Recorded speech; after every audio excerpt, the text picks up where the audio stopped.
Mr. Arnold Puech d'Alissac is waiting for connection. He comes from Normandy in France, and with his wife, he operates breeding of poultry, like open gate, open air. He's also president of Young Farmers in his location, and he's also member of the presidency of the National Federation of Farmers Union, and since 2017 has been also of the Commission, Food Chain Commission. So I would like Mr. d'Alissac to make his presentation. Zelený úděl jako výzva pro evropské zemědělství. Thank you, Mr. The member of the European Parliament, President Puech. Ladies and gentlemen, it's a pleasure for me to introduce just a short comments. I am anymore the chairman of the Young Farmers in Europe. I was 20 years ago. Now I am member of COPA with my chairwoman, Christiane Lambert, and I'm also a member of the European Economic and Social Committee in Brussels. I am in the National Board of FNSEA in charge of international affairs. I want to share with you a presentation of the challenges of the Green Deal for the European agriculture. You will have the second pages very soon. Second pages.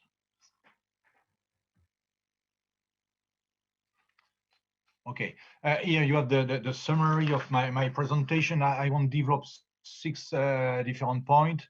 First of all, the importance of agriculture for the food sovereignty.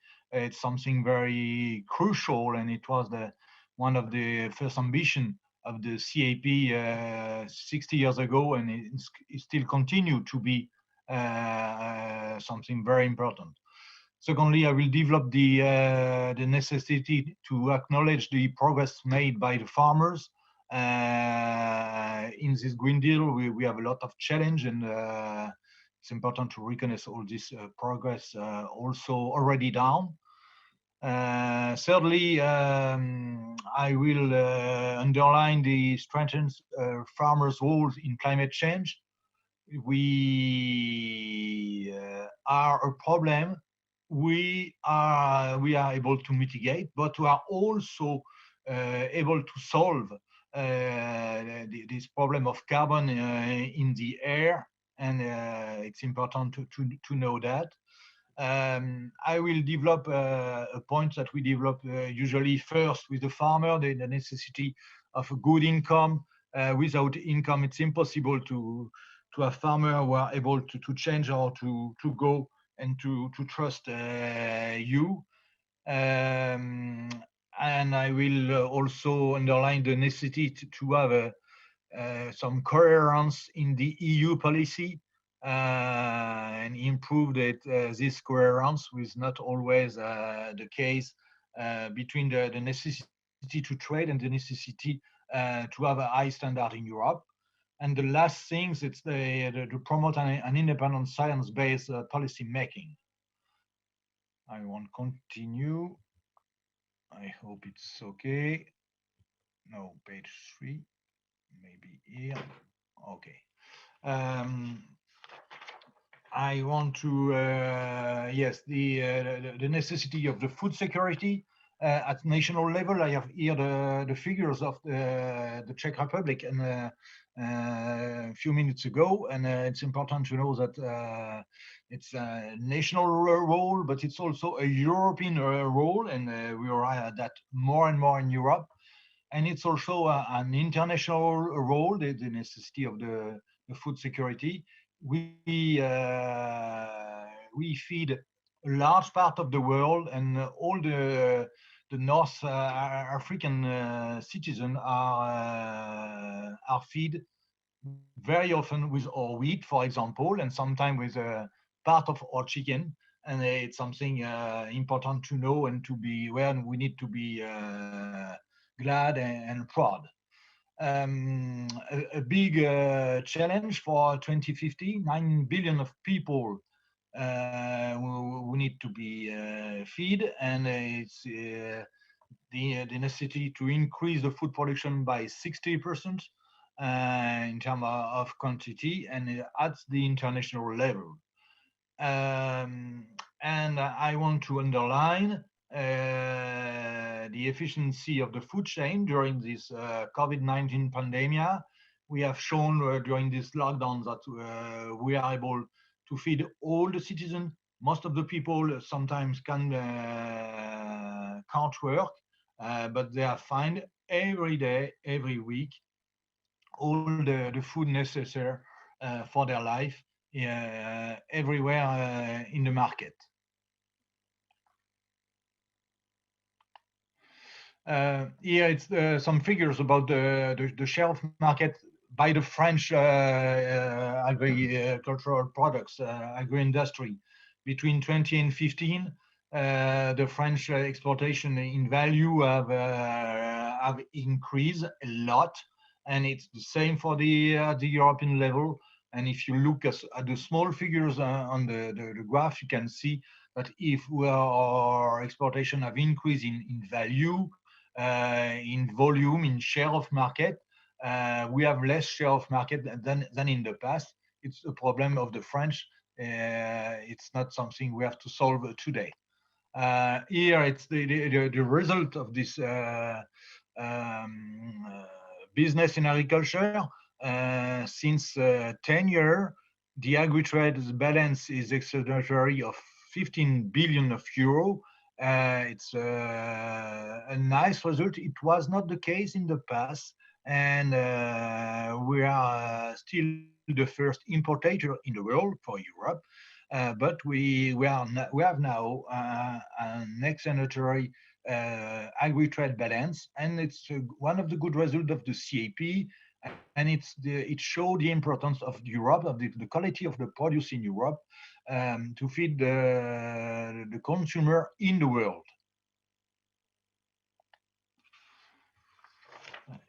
The necessity now, I want to develop the necessity to recognize the progress made by the farmers.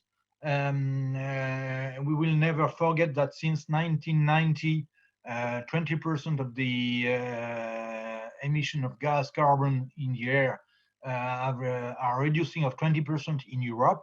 It depends on the country. Some countries are at less 30%. The northern countries of the EU, the southern countries have done less progress until now, but we need to continue, and we need to recognize that.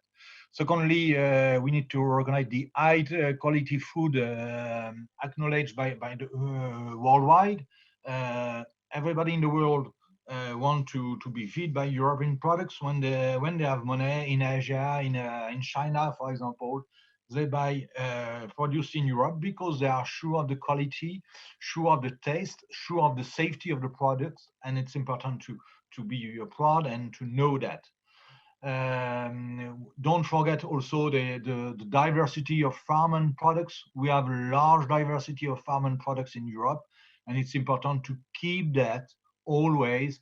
And all the different reforms of the CAP, if they are always difficult to follow by the farmer, we need to recognize that they have support all the farms, and it's a good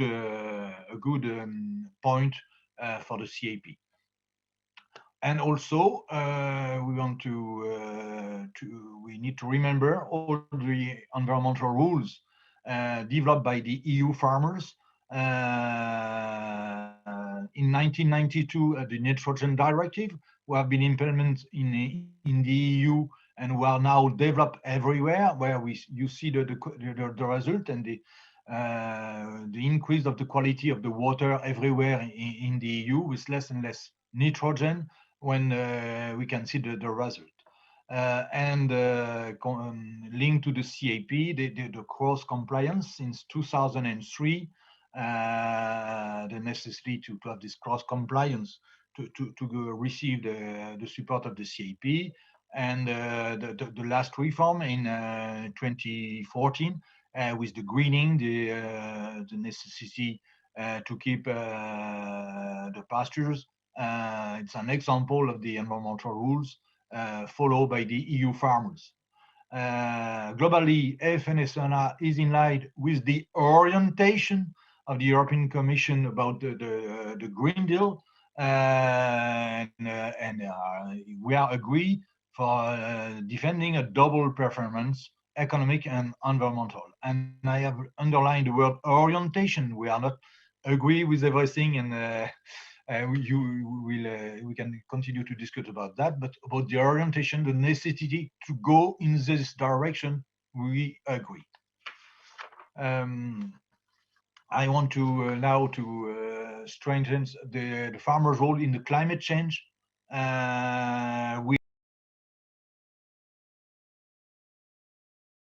We are central goal of my organization, the FNSEA, but it's where we need to go when we work, remain competitive. It's the fight of every chambers of agriculture or every union of farmer in the world, and it's important to keep that also in the EU. Secondly, supply high quality food. It's really the big demands of the market, and it's always the markets who drive our jobs, and we need to keep that. And the last thing, something new, and we are not enough know and not enough share by the farmer, the necessity of the adaptation and mitigation of with the climate change. I have right on the left three things important for me. First of all, it's increased the cost for the farmers, and we need to be aware of that. But it will also increase the cost for the consumers. It's not always the public money we will pay, and it's not the citizen who will pay, it's the consumers also. And the price of everything will increase with the Green Deal in the EU. And when the Commission forgot to say that, they lie to the European citizen. And for that, we need some strong support towards transition for renewable energy. We have done that in the past with the biodiesel, but we need to continue. And we need also to support the farmer who will storage more and more carbon in the soils. It's the main exit tomorrow for answering to this problem of carbon in the world. I want to now to underline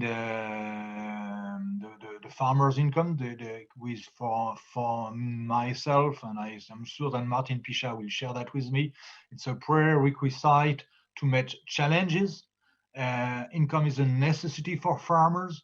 The CAP now and with a new toolbox adapt to go towards this climate change issue is fundamental. But the environmental challenges will be reached not by binding measure, but by relevance of incentive measure. It's fundamental. Really, if you want to have a large support of the farmer, give them an incentive measure. And I will repeat that the money of the CAP is well spent now. Without CAP subsidized in my country, 50% of the farmers will have a negative current result. And it's important to keep that and to know that. Improve the EU policy coherence and an adequate budget. When last week Poland or Hungary have said they are anymore agree, it's a problem. And also when Mr. Timmermans, the vice chair of the Commission, say maybe the CAP is not good and we need to withdraw the CAP. I find he repeats stupidly the argue of the NGO, and it's not his role in in the negotiation now, because we have now the trilogue between the Commission, the Parliament, and the Commission, and he need to keep his job of vice chair of the Commission and not to go on the feet of the other. I want to also to underline the necessity of labeling.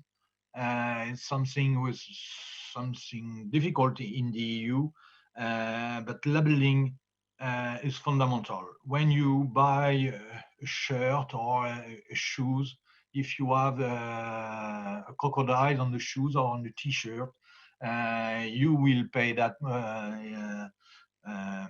less cheap. It will be less cheap, and you will spend more money. It's the same if you are able to write that it's produced in this country with this type of production, you can pay more. If you know nothing about the food, and the labeling is something essential for all. It's recognize the quality of the products and the farmer competencies. Also, on labeling, we are opposite to the color coding system. A lot of countries in the EU have developed this idea. It's more, it's afraid the consumer sometimes, and it's not inform them. And we prefer a system like the Italian support, where it's based on the portion consumed by the citizen, and it show you which part of different type of product you need to eat, and it's something better than this simplest model with this color coding system. Competition law, I will say a word about that. It's important to improve the distribution of the added value between farmers and the industry. For that, I want to share with you the job we have done. It's a graph who came from the French observatory for about price and margin. It's a public services, and it's compared the price of 1 liter of semi-skimmed French milk sold for 82 cents. It's the same price in 18 and in 2019, and the taxes, it's always 4 cents. The share for the retailers is always 17 cents, but the share of the farmer increase of 4 cents, when the share of the industry decrease of 4 cents. And it's because we have a little bit more power in the food chain, and the French law give us this power, and we need to continue in this direction. We have a cost of production, like the retailers, like the industry, like everybody, and the price need to be in link with the cost of production, not only with the price of the world market. It's a transition for the world market. I want now in this slide improve the EU policy coherence. Price arguments are a key element in all the trade agreement, all the future trade agreement. We need to respect that. Everybody except some country have signed this Paris agreement, where everybody will make an effort for consuming less carbon when we produce, and it's need to be in all the trade agreement. For that, it's for us fundamental to have a carbon border adjustment mechanism. Is the way to ban some produce who don't respect our sustainable way of producing. Also, all the import products must respect EU standards, and I will finish by underline the fact that for my organization FNSEA, We are in phase with the proposition of Commissioner Hogan, with also the proposition of Commissioner Dombrovskis, now in charge of trade, with open strategic autonomy. It's a good way to be always open for trade, but to look seriously at what arrive in our country. And I will finish by the biotechnology and the necessity to have access to tools to enhance our productivity. And I have wide the example of the NBT, new breeding technology, but I will also underline the CRISP procedure. For example, Mr. Biden, maybe the next chairman of USA, declared yesterday that it will be fundamental to use all the techniques to reach the price agreement. And if the American will do that, we are obliged to do that, and to change the law about GMO, to consider what is really NBT. And I will finish by the necessity that policy should be based on scientific knowledge. It's something fundamental. We hear too much the slogan of the NGO and not enough the reality of the scientific institute. We have that in the EU, and the EFSA need to be reinforced. The necessity to have impact assessments to measure the volume and the cost of some new law. It's the example of the pesticide reduction, but also for fertilizer, by example. And we need to replace eventually by sustainable alternative or combination of solution. For that, I will share with you an example in France. We were under the pressure of the new government 3 years ago, when, for example, President Macron declared he want to ban glyphosate as soon as possible, and in 3 years. It was just 3 years ago.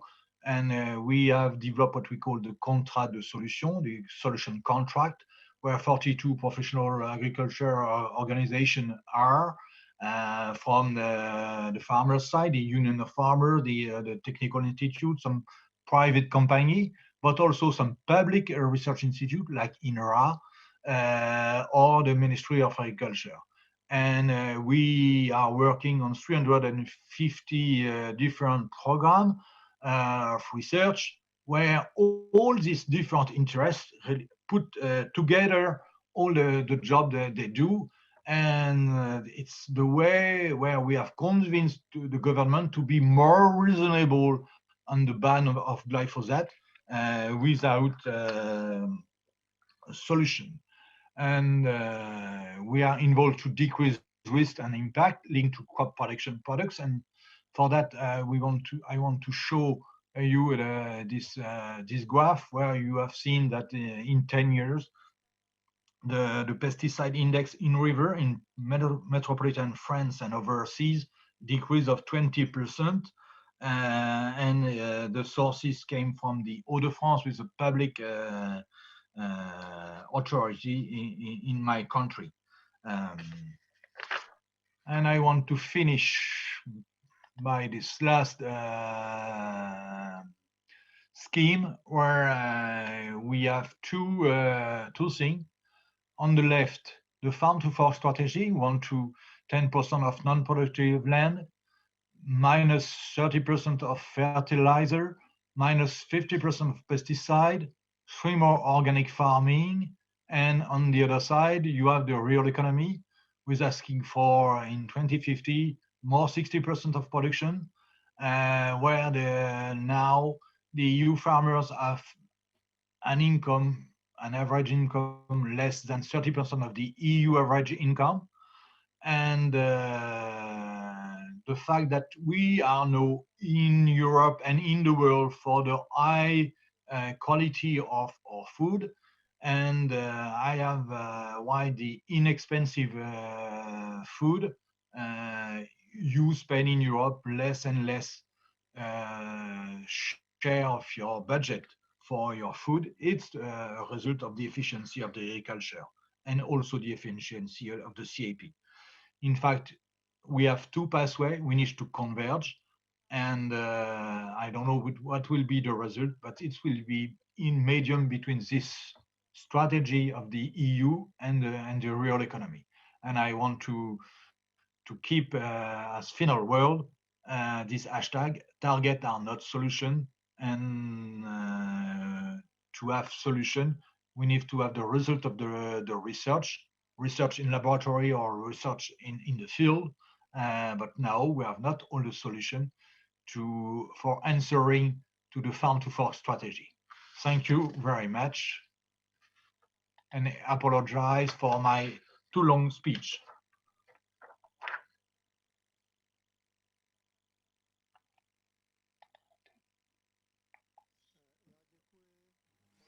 I wish to thank Mr. Puech d'Alissac for his statement. We are a little bit over time. I'd like to take advantage of our connection with him. And I have a question. What is the France's situation with regard to dependence on seasonal workers, which undoubtedly could be seen during the pandemic this year? And what is the situation about dependence of France to exports of agricultural surplus production? We have seasonal worker. We need seasonal worker like every country in Europe, and even during the pandemic, the first lockdown in March and April, 30,000 French citizens want to work in farming. We have just concluded 6,000 contracts with them. It's really just 2% of them who have signed a contract, because they have discovered that it's difficult to work every day outside when it's more easier to be behind a laptop, a screen, than working outside, and sometimes more well pay outside. And about the surplus of the French production, we have high quality products, and we have a market where in Europe and in the world our products are well opening. And we are a little bit afraid by the UK market, where we sell 6 billion euro every year, and it's in our first market in Europe.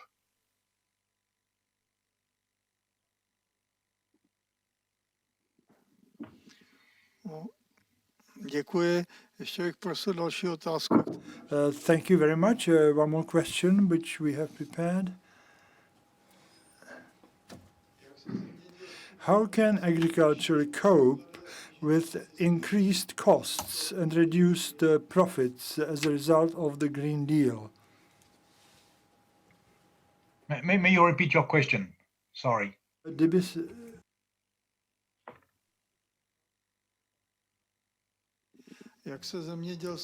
How can agriculture cope with increased costs and reduced revenues, reduced income as a result of the Green Deal?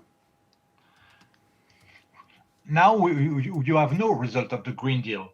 The risk with the Green Deal, if you produce less and less, and your cost of production will be always the same, and of course the price and the income for the farmer will be lower.